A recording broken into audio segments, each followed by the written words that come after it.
พี่น้องไอ้บาทนี่เพิ่นขึ้นได้แล้ว3แล้วเนาะ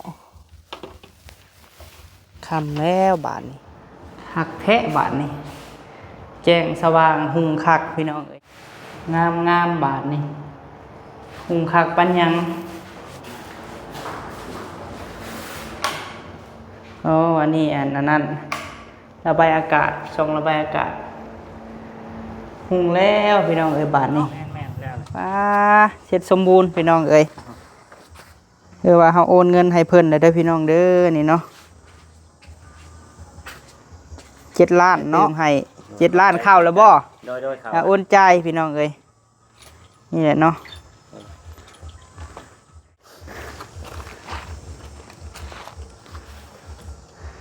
แล้วห้องลุ่มไม่ได้บอกกับกัญญาห้องลุ่มก็ห้องเทิง2 ห้องหันได้อินเวอร์เตอร์ประหยัดไฟใส่ได้เลยนี่ดีตัวคือของเฮาอยู่เฮือนนี่เนาะ EUX อินเวอร์เตอร์ทางในก็แล้วพี่น้องเอ้ยแจ้งสว่างคัก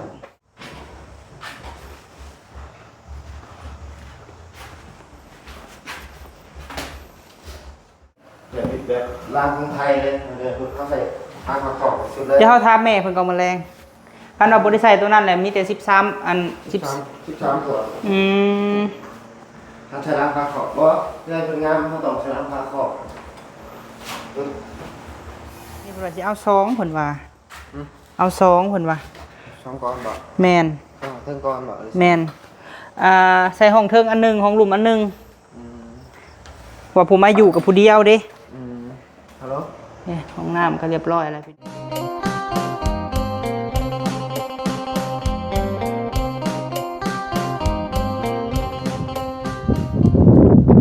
เอาพี่น้องเนาะกราบทักทายสบายดีเบิดสุขุสุคนเลยพี่น้องเด้อเนาะพบพ่อกับเบาพามีช่วงแดดพี่น้องเอ้ยช่วงบ่ายๆเนาะเอาพบพ่อกันมื้อนี้พี่น้องเอ้ยบ่าวพามีไปซื้อเครื่องให้ทางแม่บิ่งกับพ่อเพชรเนาะทางสร้างทีมงานสร้างไฟเพิ่นให้เฮาไปซื้อเครื่องบ่พอพี่น้องเอ้ยเฮาเลยไปซื้อผู้แรกเขาไปซื้ออยู่ในเมืองผู้พี่น้องเอ้ยมื้อนี้กันแดดแห้งอีหลีพี่น้องเอ้ยอันนี้แม่นปั๊มน้ำเนาะพี่น้องเนาะปั๊มน้ำหั่นแหละไดออโต้เพิ่นเอิ้นว่าไดออโต้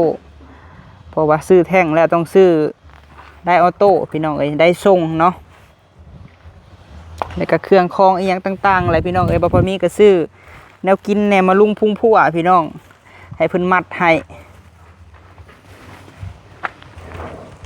นี่เนาะเดี๋ยวเอาลงก่อนพี่น้องเอ้ยซื้อM100มาให้ช่างเป็นเงินแม่บิ่งพี่น้องเอ้ยจากราคา 10,000 ขึ้น 12แล้วM100ตกขวดเนาะ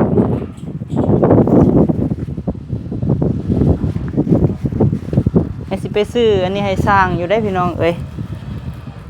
สบายดีเด้อวันทองเด้อโดยโอ้ทาสีเล็กกันเนาะบ้านนี่เนาะมื้อเช้านี่ทาเก็บรายละเอียดนี่ทาเล็กพี่น้องเอ้ยน้องแบ่งกัน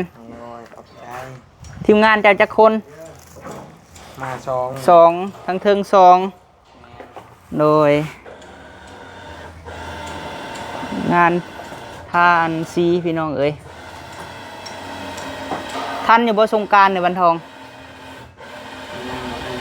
ยังบ่ทันฮู้เบิ่งไปเรื่อยๆเนาะเบิ่งตามตัวจริงพี่น้องเอ้ยM100เด้อสร้างเขียวขอบใจเด้อ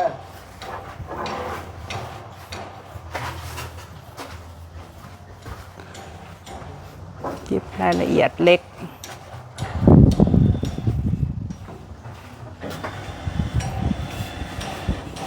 สีดำได้นี่เนาะ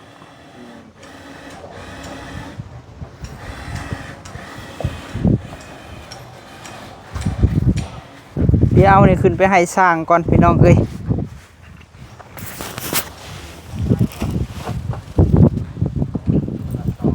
M100เด้อเบาพิมพ์คนละแก้วดิน้ำเบาวันทองค่ะเอาไปให้เบานะอยู่เทิงมึงดูค่ะโดยพิมพ์มาพิมพ์มันบดจากแจ้งปันใด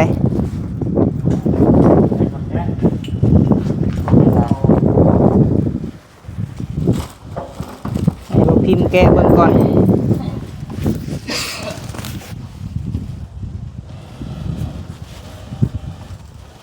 ตัวใกล้ก็ได้เนาะ แม่นไปซื้อห้านแสงเจริญพี่น้องอยู่แสงหุงเฮืองแถวตลาดสวรรค์ไซมันอะไรได้มั้ยแล้วอยู่บ่มื้อนี้บ่พิมพ์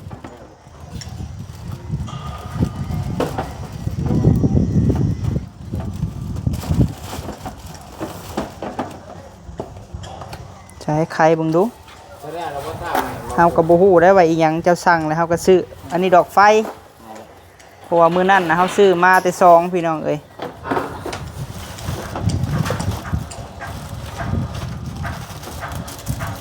อันนี้เพิ่นเอิ้นหยังอะนะฮะแม่นหน้ากากอืมคันเฮาเอิ้นเฮาสิว่าแนวครอบไฟตกแต่งใส่เสื้อผ้า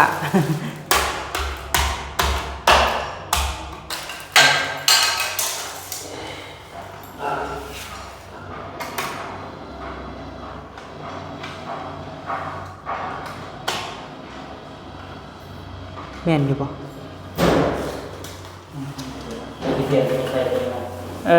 ของมันนี่ของตัวมันก็คือเอาตัวนี้เอา แนวใส่อันหน้ากากพี่น้องใส่ไฟเดี๋ยวบ่ทันเดินเนาะห้องนอนได้มีอันนี้พี่น้องและทางหัวเตียงเนาะก็แม่นมีหูปลั๊กไฟหัวเตียงเย็นได้พี่น้องเข้ามาพี่เนาะบรรยากาศเย็นนี่สีทาไม้เนี่ยโอ้พี่น้องเงาคักเหลื่อมเนาะทั้งเหลื่อมทั้งเงาเดี๋ยวเราสิมาเบิ่งสร้างเพิ่นเดินไฟพี่น้องมื้อนี้เฮาก็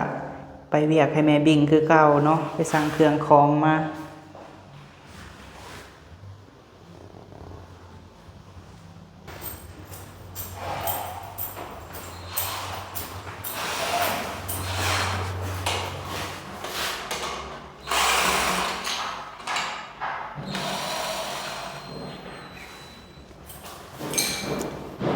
รุ่นแบบไร้สายเนาะ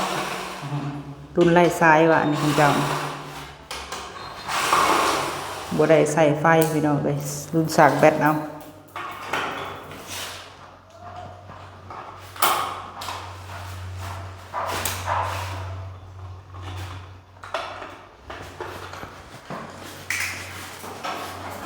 นี่หันดอกไฟเสาโซ่พี่น้องเอ้ยหน้าเฮือนเขาไม่บิ่งนั่นแหละมือจนเขียวพี่น้องขับรถตากแดดแบบบริใส่ถุงมือมันจับยากพี่น้องเลยใส่ถุงมืออันนี้ดอกไฟเนาะสีด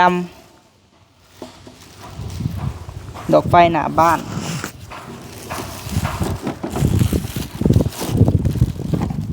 อันนี้นะดอกไฟน้อย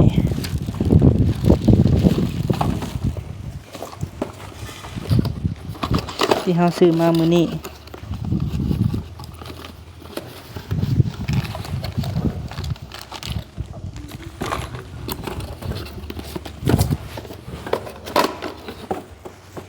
นี่พี่น้องที่บ่าวพอมีไปซื้อมาเนาะ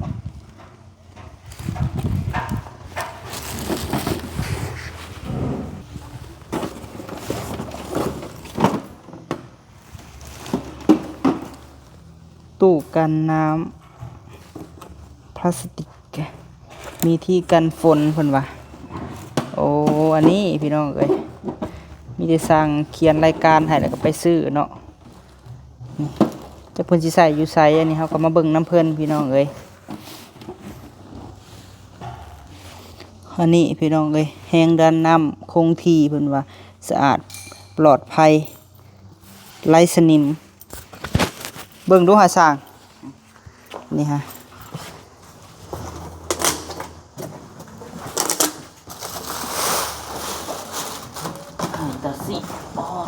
นักบ่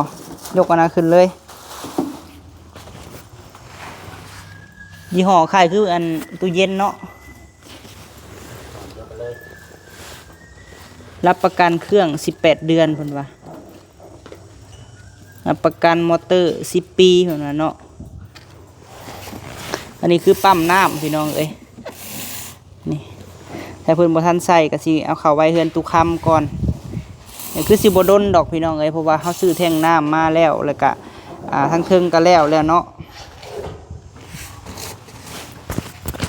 ที่เฮาสั่งมามื้อนี้พี่น้องเอ้ยนี่ก็มีดอกไฟอีกนี่เนาะสั่งเครื่องปั๊มน้ำพี่น้องเอ้ยอันนี้หั่นเป็นไดส่งเนาะไดออโต้ไดส่งถึงว่าเฮาจะยกขึ้นแท่งพี่น้องเอ้ยเฮ็ดสูงกะน้ำมันก็จะบ่ทั่วถึงพี่น้องเพราะว่าเวลาต่อไปล้างถ้วยล้างบ่วงเนาะอยู่ซิ่งมันก็จะค่อยถ้าบ่ใส่อันนี้พี่น้องเอ้ยนี่แหละ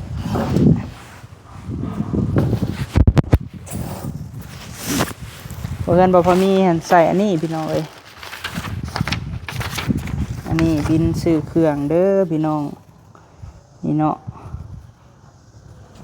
ตู้ยาง1 หน่วยหน้ากากและอันนี้เป็นภาษาอังกฤษอ่านบ่ได้พี่น้องเครื่องเฮาซื้อมาในนี่แหละเนาะบัดนี้ปั๊มน้ำปั๊มน้ำรวมนี่เนาะทั้งหมดทั้งมวลพี่น้องเอ้ยที่เฮาซื้อมาห้านศูนย์แสงหุงเฮืองกันไฟฟ้าพี่น้องเอ้ยรวมทั้งหมดทั้งมวลแมน 8,535 บาทพี่น้องเอ้ยนี่แหละเนาะอันนี้เอาละคุณไปล้างใส่กิน 8,000 กว่าพี่น้องเอ้ย 8,535 บาทเมื่อเท่านี้ได้พี่น้องเอ้ย 8,000 นี่เบาพิมพ์ รายการสำนี้พี่น้องเอ้ยมีอันนี้ครอบอันนี้แล้วก็ดอกไฟ2 ดอกแล้วก็มีอันนี้เนาะแล้วก็อันนี้แล้วก็มีอันนี้พี่น้องเอ้ย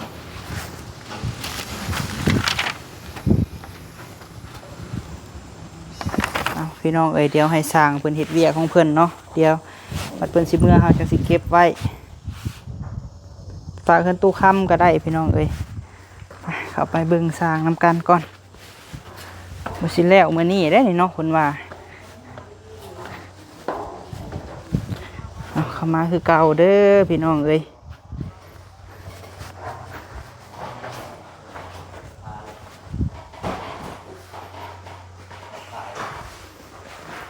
กำลังสิเตรียมดึงสายไฟ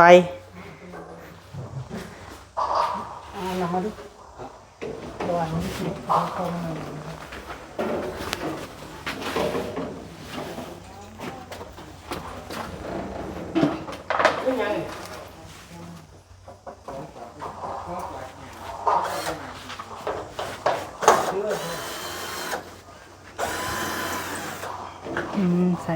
พอดีกันเลยเนาะอันนี้กับอันนี้ค่ะบ่ต่ำบ่สูงพอดี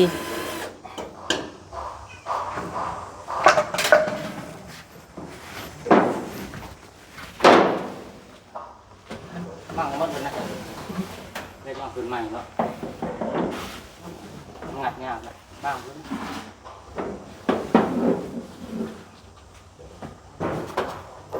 สิดึงมาจากลักนั่นแหละพี่น้องเอ้ยมาพี่ให้ใส่งานได้มื้อนี้บ่แม่โอ้ เปิดเลยมาแรง มื้อแรกลองเปิดเลยเนาะลองเบิ่งพี่น้องเอ้ย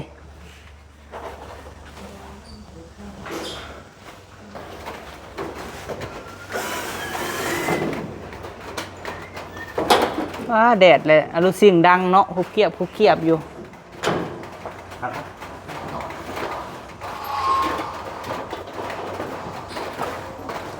สิแกะฟาเซล่าออกเนาะเพราะว่าสิได้แลนสายไฟ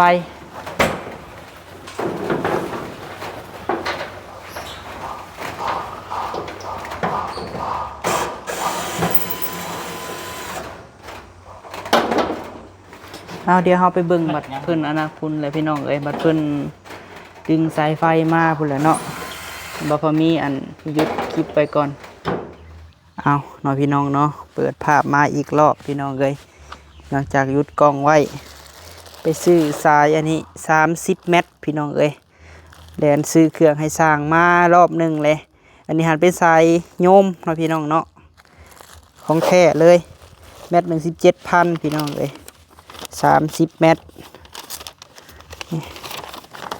อันนี้แมนบินค่าสายไฟเด้อพี่น้องเอ้ย510,000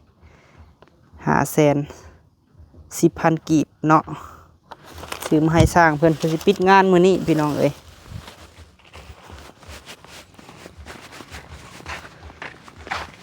นี่แหละมันสิต่อมาแต่ลักนี่แหละนี่เด้อบอกพิมพ์สายไฟ30 เมตร โอเค คือสิบ่ได้กลับไปอีกบาทนี่ ที่แรกก็ไปหอบหนึ่งเลยพี่น้องเอ้ยบ่ฮู้ว่าสายทองหรือสายอันโยมเนาะแท้ๆนี่หันใส่เป็นสายโยม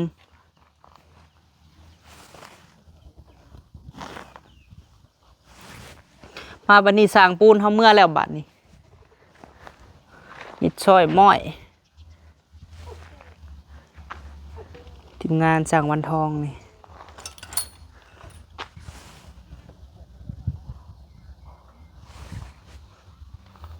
เพิ่นว่าสิให้ใส่งานมื้อนี้เลยพี่น้องเอ้ย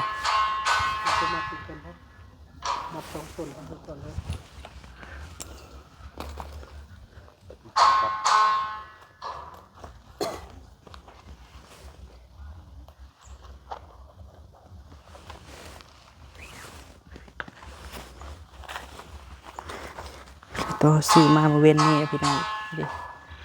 ต่อจากพี่เละ คันใด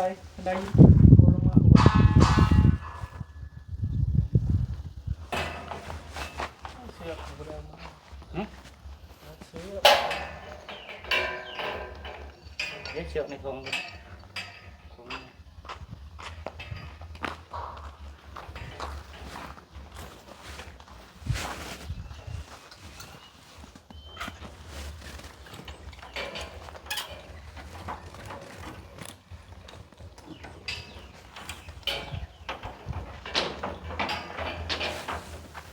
อ้าวพี่น้องเอ้ยบาทนี่เพิ่นขึ้นได้แล้ว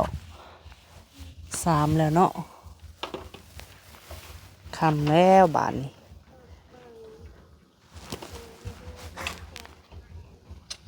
ถือว่าไวเติบ2 คนพี่น้องเอ้ยมาแต่เวียกกับมาลุยทางพี่ต่ออีกเพิ่นกะสีทรายเข้าไปเลยพี่น้องเอ้ยพอดีกับเฮือน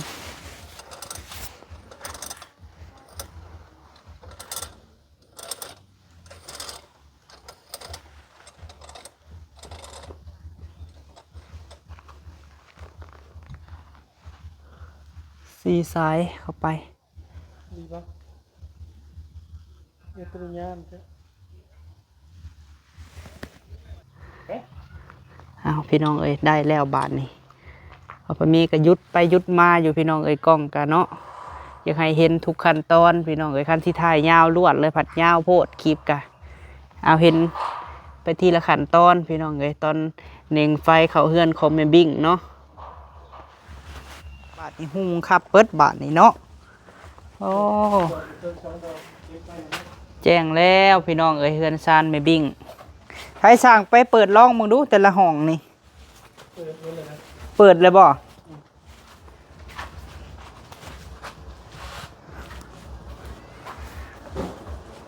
ฟ้าเนาะหักแทะบาทนี่แจ้งสว่างหุงคักพี่น้องเอ้ยงามงามบาทนี่หุงคักปัญญังอ๋ออันนี้อันนั้นระบายอากาศช่องระบายอากาศหุงแล้วพี่น้องเอ้ยบาทนี่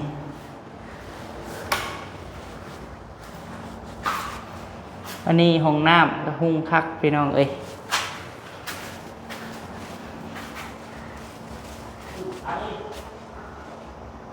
เรียบร้อยเนาะทางห้องน้ำ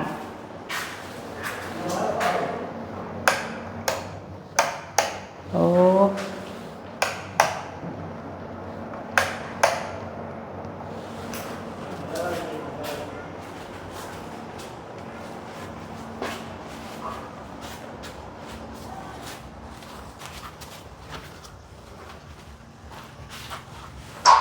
ก็แล้วห้องทางนอกเพิ่นครัว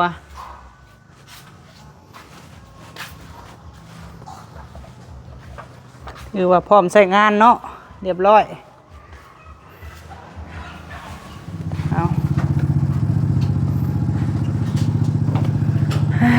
คือว่าแล้วเนาะบ่พิมพ์เนาะ แม่นแล้ว ป้าเสร็จสมบูรณ์พี่น้องเอ้ยคือว่าเฮาโอนเงินให้เพิ่นได้เด้อพี่น้องเด้อนี่เนาะ7 ล้านเนาะปกติหันทางแม่เพิ่นว่า6 ล้านบ่พิมพ์เอ้ยวันนี้หันตืมให้สร้างเพิ่นเด้อเพิ่นว่าลูกเอ้ยเพิ่นว่าให้ตืมให้7 ล้านเข้าแล้วบ่ โดยครับ โอนจ่ายพี่น้องเอ้ยนี่แหละเนาะนี่แหละขอบใจหลายๆมีหยังสิโทรหา จ้ะ โดยบัดนี้หันยังแต่พัดลมนี่เนาะ แล้วเจ้าโทรหาอีกวัดได้มาแล้วใส่พร้อมหัวเสาเลย โดย ใช้ไฟแอร์บริยอนลงไว้เลยบอกมันสิย้อนก็ย้อนหนักแล้ว คุณน่ะสั่งแอร์มา ก็บอกให้เพิ่นย้อนเลยปกติย้อนไฟแอร์เลย อืม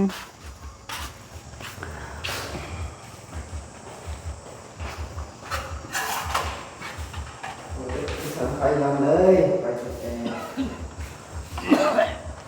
บัดนี้หันยังดอกไฟอันนี้กับพัดลมนี่เนาะ แม่น มีแต่ก็ไปซื้อมาแล้วให้เจ้ามาใส่ให้ โอเค โดยขอบใจเด้อ โอเคขอบใจพี่การ ผู้มาใส่แอร์ก็มาพี่น้องเอ้ยบัดนี้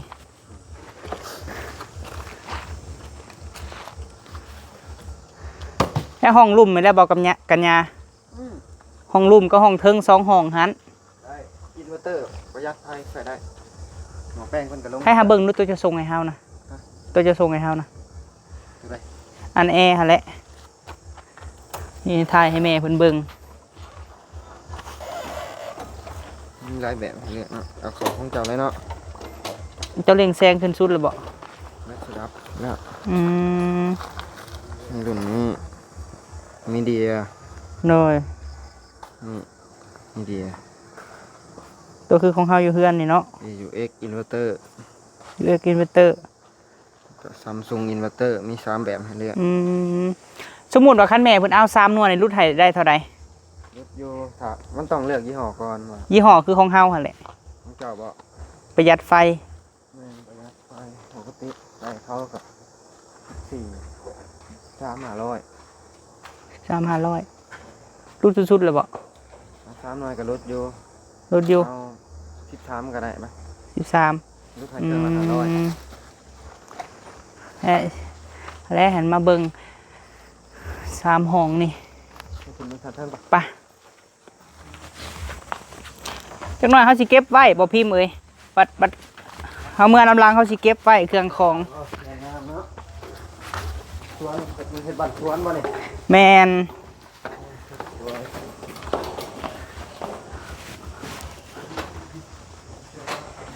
ทางในก็แล้วพี่น้องเอ้ยแจ้งสว่างคักเข้ากันเนาะกับสีผนังเฮาสีอันไมเซล่า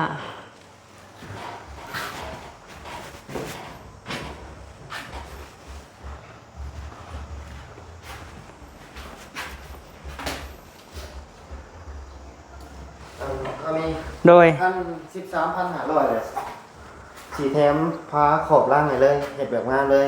บอก ว่าบ่เห็นท่อแอร์เลย อืม หมายถึงสิเดินงามให้เลย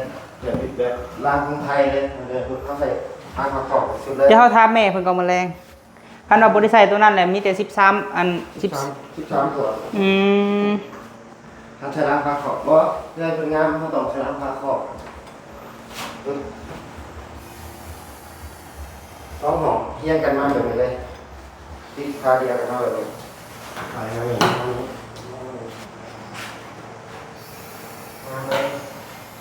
เรียบร้อยแล้วบาทนี่ ปืนไฟ ใส่บนหม้อชมหั่นแหละ นี่แบบนี้แหละเหมาะสม แป้นนี่ก็ได้บ่เขาใส่นี่ฮะ เขาต้องให้ปิดแหละ เอาปิดแล้วเนาะแบบคือความหมายถ้าเฮาสิไปตั้งเตียงไว้เตียงนอนมันกันอันนั้นอีกคุณบ่ แม่ ถูกฮะ ปูพื้นก่อน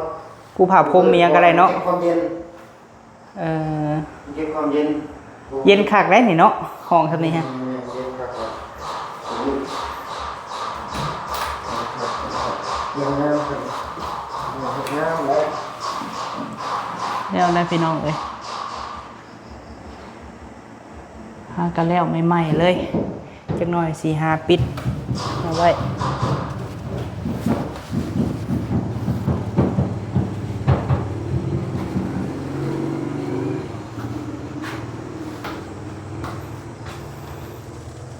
อันนั้นมันสิตั้งถึงใดจ้ะวะแอร์นะ เบื้องนี่บอก เออ เขาติด ซับกันบอก แม่เขาติดผ้าของนี่เบื้องนี้เขาติดผ้าของนี่สองแบบ เพราะว่าบันนอนน่ะปินหัวมาพี่ แม่ทำเองทางมาใช่ไหมนี่เบื้องไหนคือกันเขาติดผ้าเองกันมาทางมาใช่ไหมนี่ อันนี้แผ่นเรียบได้นี่ฮะยิบซ้ำยิบซ้ ได้ผมเป็นยิบสามได้ของโค้งอีกแล้ว ำห้องโถง ของโค้งเนี่ยใส่สี่เครื่องเดียวอยู่เลย บอก พอดี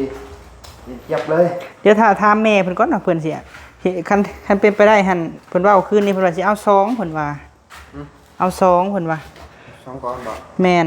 เทิงก้อนบอก แม่นใส่ห้องเทิงอันหนึงห้องหลุมอันหนึง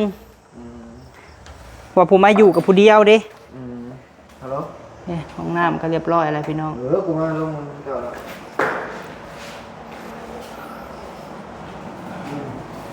ยังไปเก็บขอบเพดานนี่เนาะ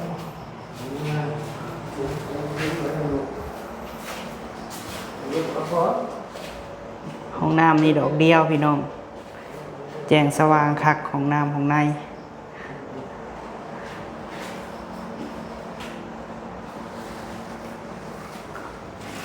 ดอกนอกนี่กะดอกหนึ่งนี่จะสั่นคือกันล่ะ โดยมีแต่วันนั้นได้บอกก่อนยากอะไรที่ส่งหามาเบิ่งอันน่ะไว้เลยว่าเพิ่นสิให้อันน่ะมือใดหั่นนะ ท่านบอเขาต้องเดี๋ยวให้นัดมือกันไว้นะ เดี๋ยวมื้อแรง จัดคิวให้นะบ่ให้มันตำกันนะจะยันจะมาสิถากันอีก เป็นการตัวกันนะ อันนี้มันก็เข้าได้แล้วเนาะแอร์ ได้ เนาะ แล้วมันครบเครื่องแล้วเสียอย่างเดียวสั่งไฟบุยอนสายไฟให้โอ้หมดเลย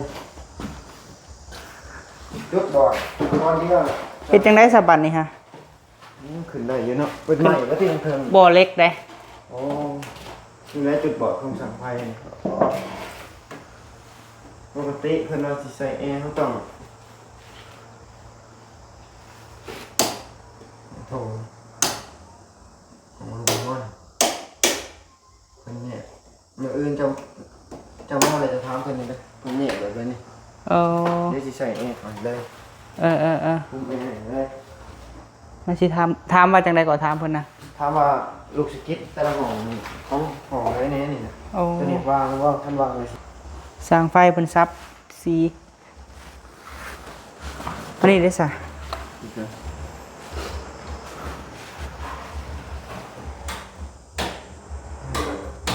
อาการเส้นในไม่เกิดกับการอย่างนั้นตรงนี้จะบอกว่าปลายอยู่กลางต้องดอกไฟ1 2นี่แบบนี้ดูอาการกับอยู่ของตรงนี้มันจะน้ โอ้ได้เนาะบัดนี้เนาะ ำมอนให้เพื่อนทราบดูอาการไหมเพื่อนทราบเพราะว่ามันน้ำมันได้เลยเจ้าดูอาการเขาป้าเบื้องนึงนี่เบื้องนี้ก็ได้เรื่องเบื้องนี้ก็ได้ให้ดอกไฟเล่นกัน1 2นี่จริงๆนะถ้าไหนเปลี่ยนสลับท้ายยังไง เพิ่นยังสิมาอยู่มื้อ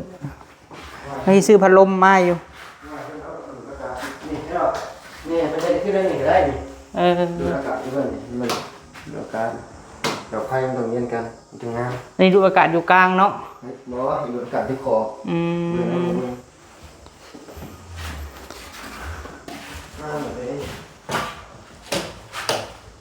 มีแต่ถามเพิ่นเนาะว่าสิเอาอันนั้นคุมแอร์อยู่นี่แม่นบ่ แม่จะเอาอยู่นี่นะโอ้เสียเดียวอะไรเด้เป็นผู้ยนต์ไทยเห็นเนาะ ก็บอกเพิ่นอยู่ได้เพิ่นลืมบ่หรือว่าแนวใด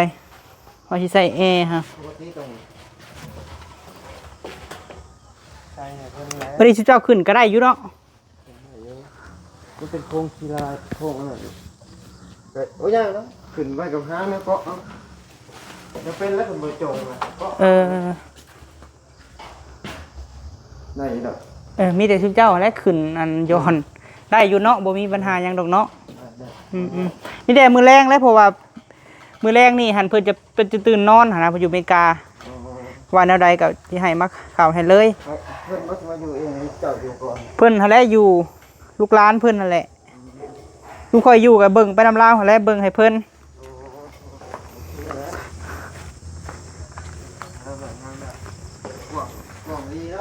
แม่น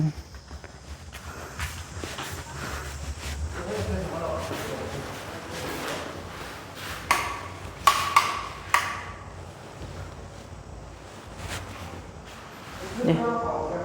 ฮะเครื่องฮะบ่ค่อยแล้วเบิ่งแม่นได้ที่ส่งหา เอาไปเช่าทิศก็ได้พอดีงาม ได้ที่ส่งหา เมื่อใส่แอร์เขาจะอยู่บ้านกัน ลืมแล้วสั่งนี่เนาะบ่ย้อนทรายนี่แต่ก็ เขาจะมาอื่นก็จะย้อนไหนเลยก็ได้เพราะงานก็จะท่านได้จบติจบงานหรือว่า ยังอันนี้เด้นี่ อ๋อพอดีเลยบอกเพิ่นย้อนให้เลยสายไฟที่ว่าเพิ่นยังอยู่ไม่จะบอกว่าย้อนใช้ให้สร้างแอร์แน่ว่านั่น มันจึงเป็นการสบายมากครับเลยที่ด้านครับเรามาท่านบอกมันบอกเป็นได้นะครับไปเรื่องนี้ ขอบใจ แม่อยู่เรื่องล่างแม่อยู่เรื่อง นี่ฮันอันนี้พี่น้องเอ้ยสายดอกไฟว่าเวียงเขากะมีแต่เก็บเล็กๆน้อยๆก็แล้วเนาะถ่าอันนี้ค่ะเพิ่นก็คือถ่าสร้างทีมงานสร้างวันทองเนาะติดอันนี้แล้วติดกะโลอีหยังนี่แล้วกะโลแต่งเสาพี่น้องเอ้ยจังเพิ่นสิมาใส่ให้ดอกไฟนี่3ดอกทางหน้าอันนี้เสาโซเนาะเพราะว่าดอกไฟนี่มีหลายสีพี่น้องเอ้ยซับสีก็ได้เนาะดอกไฟในห้องนอนต่างๆนี่แหละก็เข้ากันคักอยู่ได้พี่น้องเอ้ยเครื่องคองบ่เพิ่นมีสิเก็บไว้หลังจากเฮาจบคลิปก็สิเก็บเครื่องคองไว้พี่น้องเอ้ยว้าเนาะงามขนาดพี่น้องเอ้ยแจ้งสว่างคัก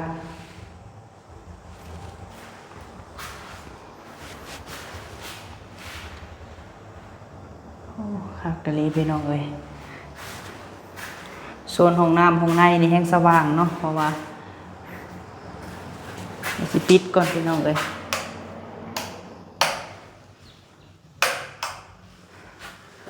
ปิดพัดลมระบายอากาศไว้ก่อนดอกไฟกับสิใต้ข้างนอกนี่แหละพี่น้องเอ้ยมันบ่ใต้เบิดเนาะวันใดประหยัดให้แม่เฮาได้เฮาก็สิประหยัดพี่น้องเอ้ยอันนี้ดอกไฟทางเรือนครัว2ดอก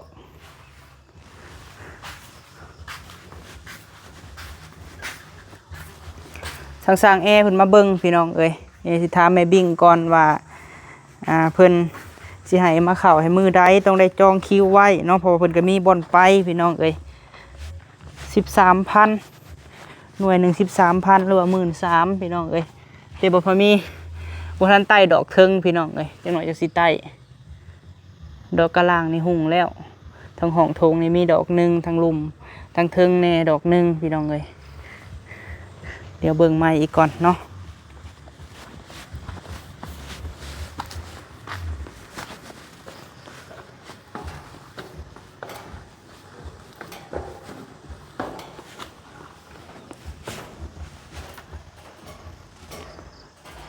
แจ้งสว่างคักบาดนี้